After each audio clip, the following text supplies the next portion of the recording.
அனைவருக்கும் வணக்கம். இன்றைக்கி இந்த கிளாஸில் இந்திய நாடாளுமன்றம் சரியா. இந்திய நாடாளுமன்றத்தில் மாநிலங்களவையை பற்றி முக்கியமான குறிப்புகளை மட்டும் பார்க்க இருக்கோம். வாங்க பார்க்கலாம். இந்திய நாடாளுமன்றம் சரியா, பகுதி 5 ஆர்டிகல் 79லிருந்து 122 வரைக்கும் நாடாளுமன்றத்தை பற்றி பேசுது சரியா. நாடாளுமன்றம், இந்திய நாடாளுமன்றம் என்னவா பெரியுது? மாநிலங்களவை, மக்களவை சரியா. மாநிலங்களவை மக்களவையாக பெரியுது. மாநிலங்களவை விதி 80 பேசுது, மக்களவை விதி 81 சரியா. மாநிலங்களவை அப்படின்னு ஒன்று இருக்குன்றத விதி 80 சொல்லுது, மக்களவை அப்படின்ற ஒன்று இருக்கிறதுன்றத 81 சொல்லுது சரியா. 79 என்ன சொல்லுதுன்னா, பாராளுமன்றம் 2 அவைகளை கொண்டிருக்கிறது அப்படின்னு சொல்கிறது தான் 79 சரியா.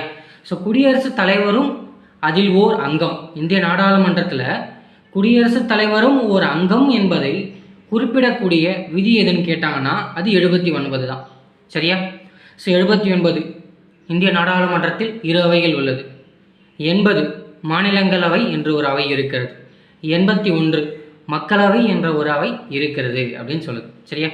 இதில் நம்ம மாநிலங்களவை பார்க்க இருக்கோம் சரியா.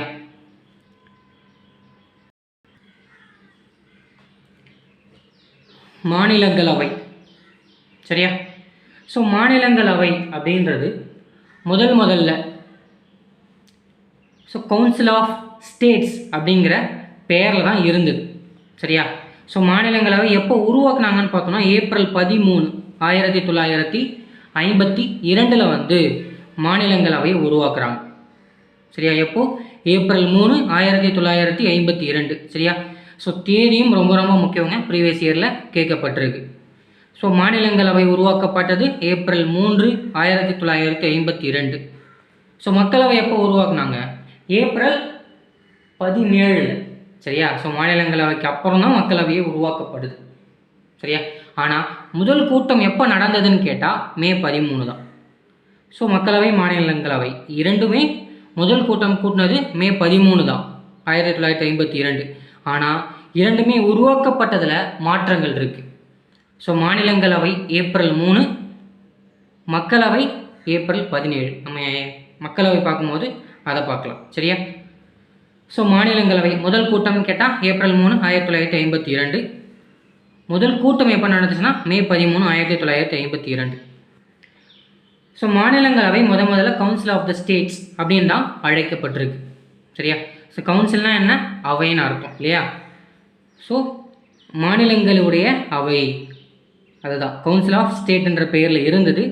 1954ஆம் ஆண்டு ராஜ்யசபா என்று ஹிந்தியில் பெயரை மாற்றிருப்பாங்க சரியா. கேட்கறதுக்கான வாய்ப்புகள் இருக்குது. உருவாக்கப்படும் போது கவுன்சில் ஆஃப் த ஸ்டேட்டுன்னு தான் இருந்தது. 1954ஆம் ஆண்டு ராஜ்யசபா என்று பெயர் மாற்றம் செய்யப்பட்டது சரியா. ஆர்டிகல் 80 மாநிலங்களவை அப்படின்ற ஒரு அவை இருக்குது அப்படின்னு நம்ம முன்னாடியே பார்த்தோம் சரியா. 89 மாநிலங்களவையின் தலைவரை பற்றி சொல்லுது சரியா. ஆர்டிகல் 89 என்ன சொல்லுது? மாநிலங்களவையின் தலைவர். மாநிலங்களவையின் தலைவர் யார்? குடியரசுத் தலைவர், குடியரசு துணைத் தலைவர் சரியா. குடியரசு துணைத் தலைவர் தான் மாநிலங்களவையின் தலைவராக இருக்கார் சரியா. ஆர்டிகல் 64 என்ன சொல்லுதுன்னா, மாநிலங்களவையின் தலைவராக குடியரசு துணைத் தலைவர் பதவி வகிப்பார் அப்படின்னு சொல்கிறது தான் ஆர்டிகல் 64 சரியா. 64ம் 89ம் மாநிலங்களவையின் தலைவர் பற்றிய விதிகளாக கருதப்படுது சரியா. தற்போதைய மாநிலங்களவையின் தலைவர் யார்? ஜெகதீப் தன்கர் சரியா. மாநிலங்களவையின் அதிகபட்ச உறுப்பினர்கள் எத்தனை பேர் இருக்கலாம்? 250 நபர்கள் இருக்கலாம் சரியா. ஆனால் தற்பொழுது எத்தனை பேர் தான் இருக்காங்க? 245 பேர் தான் இருக்காங்க சரியா. 50 பேர் இருக்கலாம், ஆனால் 245 பேர் தான் இருக்காங்க. வேணும்னா 5 பேர் நம்ம உருவாக்கிக்கலாம். ஸோ 245 இங்கே பிரிக்கிறாங்க பாருங்கள். மாநிலத்தில் 225 பேர் மாநிலங்கள்லேருந்து தேர்ந்தெடுக்கப்படுறாங்க. சரியா? ஸோ 8 பேர் யூனியன் பிரதேசத்துலேருந்து தேர்ந்தெடுக்கப்படுறாங்க. 12 பேர் நியமன உறுப்பினர்கள்னு படிச்சிருக்கோம் இல்லையா? கலை, இலக்கியம், மனிதவளம் இது எல்லாத்தையும் சிறப்பாக பணியாற்றுறவங்களுக்காக 12 நியமன உறுப்பினர்கள் வந்து கொடுக்குறாங்க. சரியா? சரி, அவங்களும் நாட்டுக்காக பங்களிப்பை அவங்களுடைய அறிவு சார்ந்து வழங்கணுன்றதுக்காக இந்த 12 பேரை வச்சுருக்காங்க. சரியா? ஸோ இந்த 12 நபர்களில் தான் நம்ம இசைஞானி இளையராஜா அவர்கள், PV சிந்து, சரியா, இவங்கெல்லாம் அந்த 12 பேரில் ஒருத்தராக இருக்காங்க. ஸோ 225 பேர் இருக்காங்க இல்லையா, இவங்க மாநிலத்திலேருந்து தேர்ந்தெடுக்கப்படுறாங்க. ஸோ நம்ம தமிழ்நாட்டிலேருந்து எத்தனை பேர் தேர்ந்தெடுக்கப்படுறாங்க? 18 பேர் இல்லையா? ஸோ இந்த 18 பேரில்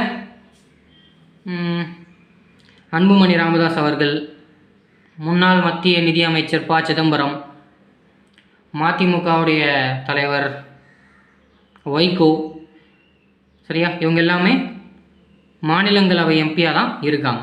சரியா? ஸோ அதில் இப்போ தமிழ்நாட்டிலேருந்து 18 பேர் போகிற மாதிரி இந்தியாவில் இருக்க மாநிலங்கள் முழுக்க சேர்ந்து தான் 225 பேர். 8 பேர் யூனியன் பிரதேசம், அதாவது புதுச்சேரி, டெல்லியில் 7, புதுச்சேரியில் 1 இல்லையா? ஸோ 8, 12 நியமன உறுப்பினர்கள். சரியா? ஸோ அதில் தான் நம்ம இளையராஜா, சிந்து அவங்கெல்லாம் வருவாங்க.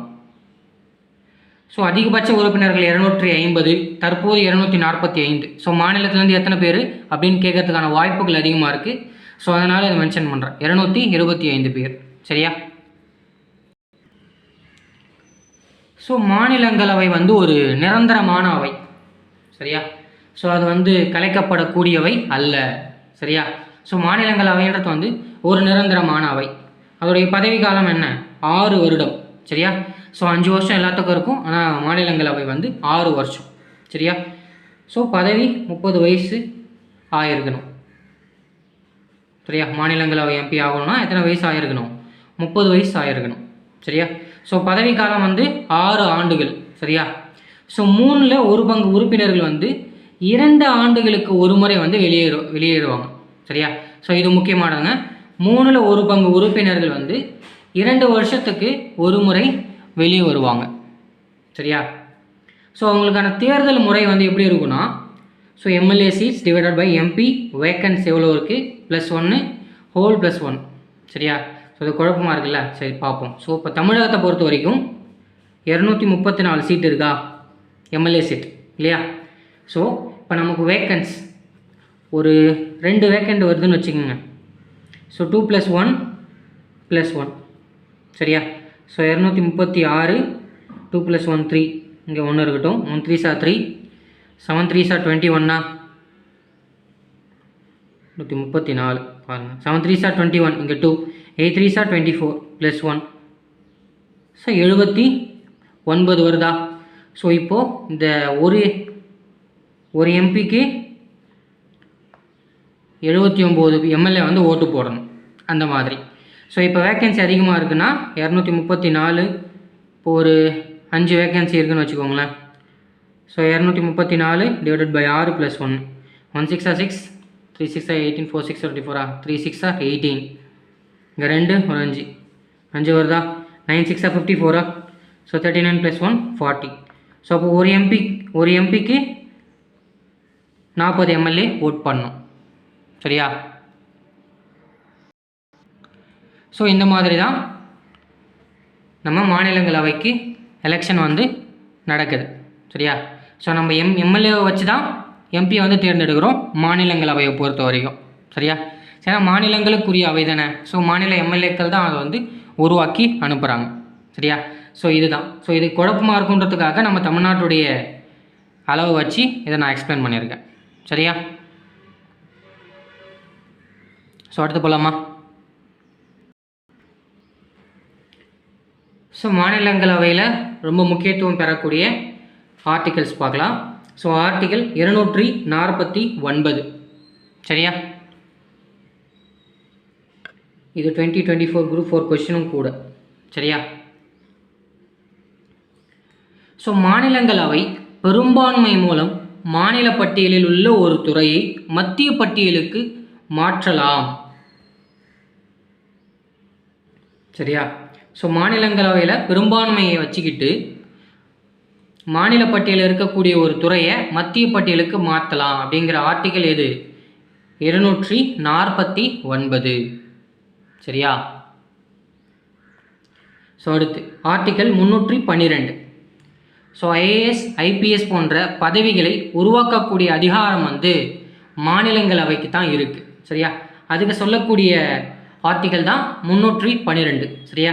ஸோ மாநிலங்களவையில் ரொம்ப முக்கியத்துவம் பெறக்கூடிய 2 விதிகள். சரியா? ஸோ இதை மறக்கக்கூடாது. சரியா? ஸோ இதே மாதிரி அகில இந்திய பணியை உருவாக்கக்கூடிய ஆர்டிக்கல்னு கேட்கலாம். சரியா? எக்ஸாம்பிளுக்காக, அதாவது வேர்டு இந்த அகில இந்திய பணி தான் வரணும். ஸோ ஒரு புரிதலுக்காக ஐஏஎஸ் ஐபிஎஸ்னு இங்கே நான் எழுதிட்டேன். சரிங்களா? ஸோ அகில இந்திய பணியை உருவாக்குவதற்கான மாநிலங்களவைக்கு தான் வந்து பவர். சரியா? 312. ஸோ 2003 வரை அந்த மாநிலத்தில் இருந்து மட்டுமே தேர்வு செய்ய வேண்டும். சரியா? ஸோ இப்போது தமிழகத்தில் இருந்து நம்ம 234 எம்எல்ஏ இருக்காங்க இல்லையா? ஸோ இவங்க தமிழகத்தில் இருக்கக்கூடிய ஒரு நபரை அங்கே அனுப்பணும்னா இந்த 234 எம்எல்ஏக்கள் ஓட் பண்ணாதான் போக முடியும் அப்படிங்கிற நிலைமை 2003 வரைக்கும் இருந்தது. ஸோ 3க்கு அப்புறம் என்னாச்சுன்னா, நீங்கள் தமிழ்நாட்டில் இருந்து போகிறீங்க, ஆனால் தமிழ்நாட்டில் இருந்து எம்எல்ஏக்கள் போடாலும் பிரச்சனை இல்லை, மற்ற மாநிலத்தில் இருக்கக்கூடிய எம்எல்ஏக்கள் ஓட் பண்ணியும் உங்களை மாநிலங்களவைக்கு அனுப்பலாம் அப்படிங்கிற ஒரு திருத்தத்தை வந்து 2003 வந்து செஞ்சாங்க. சரியா? ஸோ அதுதான் இது ஒரு ப்ரீவியஸ் இயரில் கேட்கப்பட்ட கேள்வி. ஸோ கொஞ்சம் இதை ஞாபகம் வச்சுக்கோங்க. சரியா? இப்போ தமிழகத்துலேருந்து இப்போ நான் போனேன்னு வச்சுக்கோங்களேன். இப்போ தமிழகத்துலேருந்து இப்போ நம்ம அந்த கேல்குலேஷன் பார்த்தோம்ல, வேக்கண்ட்டை பொறுத்து தான் எம்எல்ஏ ஓட் பண்ணுறக்கூடிய ஒரு வேல்யூ வந்து கொடுத்துருப்பாங்க. இப்போ நான் போனால் தமிழகத்தில் இருந்த எம்எல்ஏக்கள் போகணுன்னு அவசியம் இல்லை, வெளி மாநிலத்தில் இருந்த கூட போடலாம். இது 2003க்கு பிறகு வந்தது.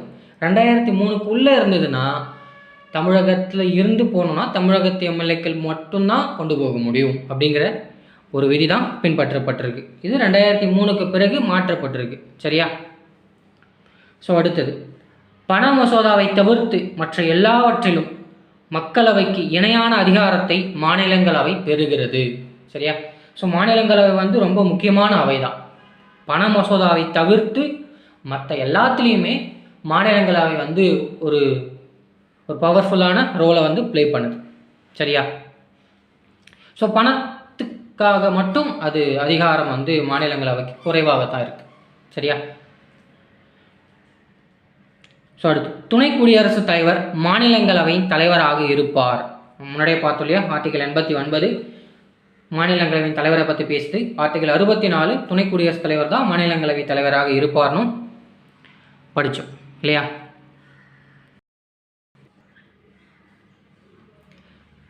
ஸோ தமிழ்நாடு 18 எம்பி நம்ம மாநிலங்களவைக்கு அனுப்புகிறோம். சரியா? ஸோ அதிகபட்சமாக 31 எம்பியை உத்தரப்பிரதேசம் மாநிலங்களவைக்கு அனுப்புது. சரியா? ஸோ இப்போது நம்ம சிலபஸ் மாற்றிருக்கிறதுல கரண்ட் அஃபேர்ஸ் அப்படின்னு சொல்லிட்டு ஒரு 5 மார்க்கில் 1 மார்க் கரண்ட் அஃபேர்ஸ்னு கொடுத்துருக்காங்க இல்லையா?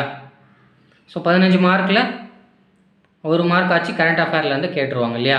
ஸோ அந்த மாதிரி கேட்கக்கூடியதில் இந்த மாதிரி கேள்விகள்லாம் கண்டிப்பாக இடம்பெறும் இல்லையா? ஸோ உத்தரப்பிரதேசிலேருந்து 31 எம்பி தேர்ந்தெடுக்கப்படுறாங்க மாநிலங்களவைக்கு. நம்ம தமிழகத்திலேருந்து 18 எம்பி. சரியா? ஸோ குறைஞ்சபட்சம்னு பார்த்தோம்னா இது அதிகபட்சம் உத்தரப்பிரதேசம் 31 எம்பி, குறைஞ்சபட்சம்னு பார்த்தீங்கன்னா மிசோரம், நாகாலாந்து, சிக்கிம் இது 3 மாநிலத்திலிருந்தும் 1 எம்பி தேர்ந்தெடுக்கப்படுறாங்க. சரியா? இது மாநிலம். சரியா? ஸோ யூனியன் பிரதேசம்னு பார்த்தோன்னா டெல்லி அதிகபட்சமாக 7, பாண்டிச்சேரி குறைஞ்சபட்சம் 1 எம்பி. சரியா? இது மாநிலம், இது யூனியன் பிரதேசம். சரியா? டெல்லியில் வந்து 7 எம்பிஸ் இருக்காங்க. அது மக்களவைக்குங்க. சாரி, இது மக்களவைக்கு வரக்கூடியது. நான் மாநிலங்களவை பற்றி சொல்கிறேன். இது எடுத்துக்காருங்க. சரியா?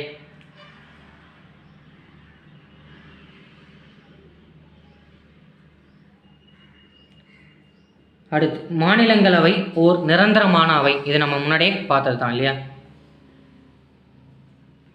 மாநிலங்களவையின் முதல் தலைவர் டாக்டர் ராஜேந்திர ராதாகிருஷ்ணன். சரியா, முதல் குடியரசுத் தலைவர் தான் யார்? ராஜேந்திர பிரசாத். மாநிலங்களவையின் முதல் தலைவர், ஏன்னா அவர் முதல் குடியரசுத் தலைவர் இல்லையா. ஸோ அதால் மாநிலங்களவையின் முதல் தலைவர் யார்? பதவி வழியில் துணை குடியரசுத் தலைவர் தானே இருப்பார். அதால் டாக்டர் ராதாகிருஷ்ணன். சரியா. ஸோ 2024 தற்போதைய தலைவர் யார்? ஜெகதீப் தன்கர். ஸோ 14வது துணை குடியரசுத் தலைவர், 14வது மாநிலங்களவையின் தலைவராக ஜெகதீப் தன்கர் இருக்கார். சரியா. ஸோ 14வது மாநிலங்களவையின் தலைவர்னு கூட கரண்ட் அஃபேர்ஸில் கேட்கறதுக்கான வாய்ப்புகள் இருக்குது. சரியா. ஸோ மாநிலங்களவை உறுப்பினராக இருந்து பிரதமராக இருந்தவர்கள் யார்? சரியா. ஸோ இது கேட்கறதுக்கான வாய்ப்புகள் இருக்குது, எதுக்கும் பார்த்துக்கோம். சரியா. ஸோ மாநிலங்களவை உறுப்பினராக இருந்து பிரதமராக இருந்திருக்காங்க. சரியா. ஸோ ஃபஸ்ட்டு தேவகவுடா 1996 97 வரைக்கும் பிரதமராக இருந்தவர். அவர் மாநிலங்களவையில் உறுப்பினராக இருந்தவர் தான். சரியா. ஸோ ஐக்கிய குஜரால் 1997 1998 வரைக்கும் பிரதமராக இருந்தவர். அவரும் மாநிலங்களவை உறுப்பினராக இருந்தவர் தான். 3வது டாக்டர் மன்மோகன் சிங். சரியா. ஸோ ஒரு காலமாகி 2 நாள் தான் ஆகுது இல்லையா. ஸோ இந்தியாவின் சிறந்த பிரதமர், சிறந்த பொருளாதார மேதை என்று அழைக்கப்படக்கூடியவர். அவருமே மாநிலங்களவை உறுப்பினராக இருந்து தான் பிரதமராக இருந்தார். மக்களவை உறுப்பினராக அவர் செல்லலை. சரியா. ஸோ 2004 2014 வரைக்கும் இந்தியாவின் பிரதமராக இருந்திருக்கார். சரியா. ஸோ 33 ஆண்டுகால எம்பி யார்? நம்ம மன்மோகன் சிங் 33 ஆண்டுகால எம்பியாக பதவி வகிச்சிருக்காரு. 1991 2024 ஏப்ரலில் தான் மாநிலங்களவை எம்பியாக இருந்து ஓய்வு பெற்றார். சரியா. கடைசியாக அவர் நாடாளுமன்றத்துக்கு டெல்லி யூனியன் டெரிட்டரியை மொத்தமாக மத்திய அரசு கட்டுப்பாட்டுக்குள்ளே கொண்டு வர ஒரு பில்லு கொண்டு வந்தாங்க. ஸோ அதுக்கு ஓட் போடுறதுக்காக மாநிலங்களவைக்கு வந்திருப்பார். சரியா. ஸோ 1991 எல்பிஜியை அறிமுகப்படுத்தும் போது அவர் வந்தவர். ஸோ அப்போது அவர் நிதியமைச்சராக இருந்திருக்கார் இல்லையா. ஸோ அப்போலேருந்து 2024 வரைக்கும் மாநிலங்களவை உறுப்பினராக மன்மோகன் சிங் அவர்கள் இருந்திருக்கார். சரியா. ஸோ இது 3 இம்பார்ட்டன்ட் தான், பார்த்துக்கோங்க. இது ஒரு அமெண்ட்மெண்ட்டுங்க. ஸோ மாநிலங்களவையால் நிறுத்தப்பட்ட ஒரு முக்கியமான ஒரு அமெண்ட்மெண்ட்டு, அதையும் பார்த்துடலாம். சரிங்களா. ஸோ 1989 ஸோ 64வது அமெண்ட்மெண்ட்டுன்னு போட்டு பஞ்சாயத்து ராஜ் ராஜீவ்காந்தி அப்பொழுதைய பிரதமர் இல்லையா. ஸோ 1985 89 வரைக்கும் ராஜீவ்காந்தி பிரதமராக இருந்திருப்பார் இல்லையா. ஸோ அந்த டைமில் 64வது அமெண்ட்மெண்ட்டுன்னு சொல்லிட்டு பஞ்சாயத்து ராஜை கொண்டு வந்தார். சரியா. ஸோ அது மக்களவையில் வெற்றி பெற்றது. ஏன்னா மக்களவையில் அவங்களுக்கு பெரும்பான்மை இருந்தது. ஆனால் மாநிலங்களவையில் அவங்களுக்கு பெரும்பான்மை இல்லாததால் அது தோல்வியை சந்திச்சது. சரியா. ஸோ ஒரு அமெண்ட்மெண்ட் தோல்வியை சந்தித்தது, மாநிலங்களவை மெஜாரிட்டி இல்லாமல். சரியா. ஸோ மாநிலங்களவை ஒரு அமெண்ட்மெண்ட்டுக்கு எவ்வளோ முக்கியமானது அப்படிங்கிறத அந்த டைமில் இது ரொம்ப பேசுபடு பொருளாக உருவாச்சு இல்லையா. ஸோ இது முக்கியமானதாக பார்க்குறோம். சரியா. ஸோ மாநிலங்களவை பற்றி முக்கியமான தகவல்கள் இந்த கிளாஸில் நம்ம பார்த்துட்டோம். அடுத்த கிளாஸில் மக்களவையை பற்றி நம்ம பார்க்கலாம். சரியா. ஸோ வீடியோ பிடிச்சிருந்தா லைக் பண்ணுங்கள், ஷேர் பண்ணுங்கள், கமெண்ட் பண்ணுங்கள், முக்கியமாக சப்ஸ்கிரைப் பண்ணுங்கள். நன்றி, வணக்கம்.